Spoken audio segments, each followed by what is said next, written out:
그러니까 개경에서부터 고려시대 같은 경우에 관리가 나와 있었겠군요. 예, 관리가 나와서 네. 거기서 이 사람이 사신인지 아니면 밀묘를 하러 온 사람인지 일단 확인을 하고 난 이후에 네. 다시 이제 임진강 쪽으로 올려 보내는 거죠. 네. 예, 그래 이제 그런 역할을 하는 곳인데 저 지역이 굉장히 이제 그 조류가 세고 또 안개가 수시로 끼고 네. 그래서 하도 다니기가 힘들어서 저 별칭이 뭐냐면 난행량입니다.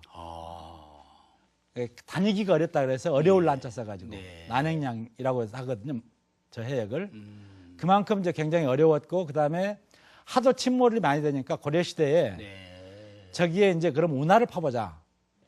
그러니까 가로림만과 천수만을 잇는 운하를 파자는 이제 기록이 나와요. 그래서 실제로 정승명이라고 하는 네. 이제 고려시대 내시는 요새 그 청와대 비서관과 같은 배슬이거든요. 예. 그러니까 조선시대 내시하고는 좀 달라요. 네. 근데 이제 이 정승명이라는 사람을 내보내가지고 3,000명을 동원해서 운하를 파거든요. 근데 결국은 안반이 나오니까 실패를 합니다. 네.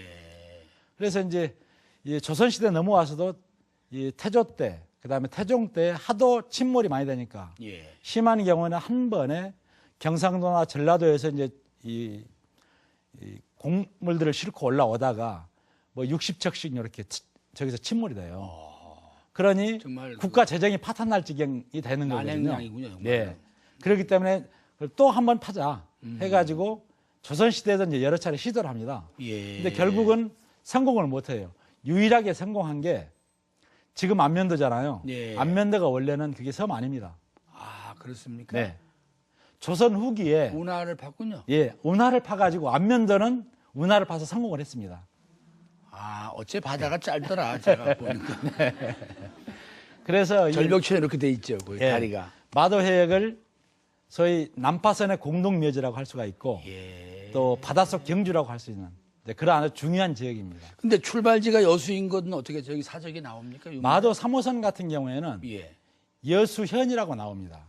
목간 속에가 여수현이라고 목간이 써 있어요. 있군요. 예, 써 있습니다. 그러니까 당시에 이제 그 마도 3호선에 이제 가장 중요한 인물이 김준이라는 사람인데 예. 김준이라는 사람은 그 최씨 60년 무신 정권을 무너뜨린 그러니까 최일을 죽이고 정권을 잡은 사람이거든요. 예. 그러니까 최고 지배자죠. 왕을 제외하고 왕은 당시에 이제 허수아비였고 실세. 예. 예. 실세 집권자인데 이 사람이 이제 해양후라고 하는 관직을 받아요. 네. 그러니까 해양후, 그러니까 해양도가 지금 전라남도 쪽이거든요. 네. 그러니까 거기를 시급 비슷하게 이렇게 받기 때문에. 예. 그러니까 이제 본인 관할 구역이네. 그러면. 관할 구역이죠. 예. 그쪽에서 소출된 게 이제 그 김준희한테로 이제 올라가는 거죠. 그래서 여수현에서 소출된 것들이 이제 여러 가지가 올라가는 거예요. 들어갔군요. 그래서 여수에서 보낸다 하는 내용이 나옵니다. 예. 자, 그다음 그림 한번 보겠습니다. 네. 이번에 발굴했던 어부가 잡았다고 제가 들었습니다. 예. 저희 왜 저렇게 지금 쭈꾸미가 이제- 나옵니까? 네. 저 쭈꾸미는 이제 알을 낳으려고 하면은 예. 알을 담을 수 있는 그릇이 필요하잖아요. 네. 그래서 항상 뭔가 달라붙어서 거기다가 알을 넣어야 돼요. 아. 그래서 이제 소라 껍질에 주로 이제 이 알을 집어 넣는데 예. 이게 뚜껑이 없으면 알들이 흩어지지 않겠어요. 네. 흩어지니까 그것을 방지하기 위해서 뚜껑을 더 덮어야 됩니다. 그러니까 빨판을 갖고 뚜껑을 딱 덮는 거죠. 그리고 본인은 알을 낳고 본인은 죽어요. 그래요? 뚜껑을 덮어진 상태에서 알을 품고 그대로 죽습니다. 예. 그러니까 그래서 이제 이 쭈꾸미를 잡다 보면 이게 이제 저런 이제 청자 대접이랄지 뭐 접시랄지 뭐 이런 것들이 이제 뚜껑으로 이렇게 딱 빨판으로 갖고 있기 때문에 그래서 이제 올라오게 되는 건데 태안선의 경우에 예. 바로 저 쭈꾸미 때문에 태안선 발굴의 사실은 1등 공신이 요 쭈꾸미입니다. 아, 그렇군요. 네. 네, 다음 그림 보겠습니다. 고려 청자 매병인가요? 예. 네. 저걸 이제 매병이라고 지금 현재는 부르고 있거든요. 근데 예. 18세기부터 매병이라고 불러요. 아. 근데 원래는 이름이 사실은 저기에 이제 화물표가 붙어 있어가지고 그 화물표대로 보면 준이라고 불렀습니다. 고려시대에는. 네. 그다음 그림도 한번 보겠습니다. 네, 저 저건 2점이 나왔어요. 예. 마도 2호선에서 저게 2점이 나왔는데요. 역사적으로나 또 문화재적으로 어떤 장점과 그 특징이 있습니까? 이 두 점의 창자는 사실은 이 안에 그 내용물을 이제 집어넣었었거든요. 그러니까 저 자체가 지금 올라가는 게 아니고 예. 저 안에 아주 용기로? 진귀한 용기로서 사실은 올라간 거예요. 근데 저 속에 그 꿀을 하나는 넣었고요. 또 하나는 꿀단지고 저러니까. 예, 그렇습니다.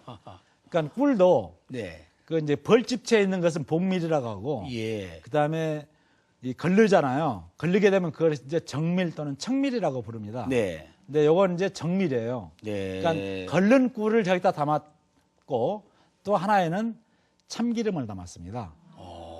예, 그래서 이 참기름과 꿀을 어디로 보냈냐면은 고려시대 중방이라고 있잖아요. 네. 그러니까 중방이라고 하면은 상장군과 대장군 16명이 회의를 하는 그런 협의체 기구입니다. 네. 요새 얘기하면은 저 합참이 되겠죠. 요새로 보면 예. 합참이 합참 되는데 참모본부. 그렇죠. 참모본부로 보내는 거거든요. 그 실무 책임자가 오문부라는 사람이에요. 네. 당시에 이제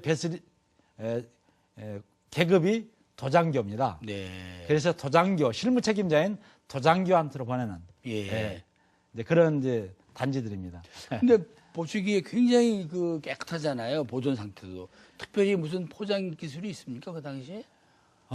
당시에 이런 이제 청자들을 포장해가지고 올려 보낼 때는 예.